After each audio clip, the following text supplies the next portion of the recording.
Hey friends, welcome back to She's At It Again.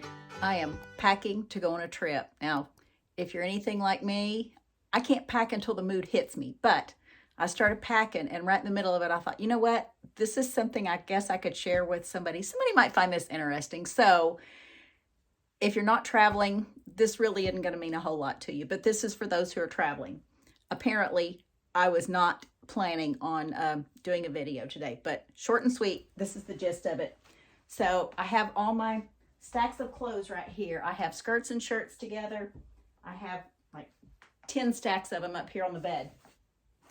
And what I do is I'll take them and I have a stack of zip top bags here.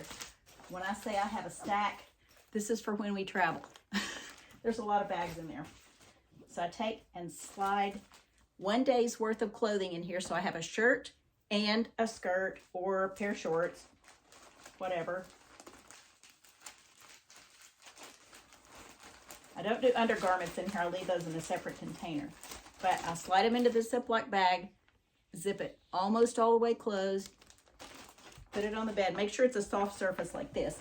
Put it on the bed, squeeze all the air out, zip it closed, and it's almost like a vacuum seal. Super thin, and it goes down in the luggage. Doesn't take up a whole lot of room. So that is your helpful packing hint for the day. Now, if these have a small hole in them, they'll eventually get air in, but hurry up and just throw them in the suitcase and cinch it down real good, and you'll have all your clothes in here. And I've got to pack 14 days worth, so wish me luck. Thanks for joining us. Looking forward to sharing something again with you real soon, but probably not before I get back. See ya.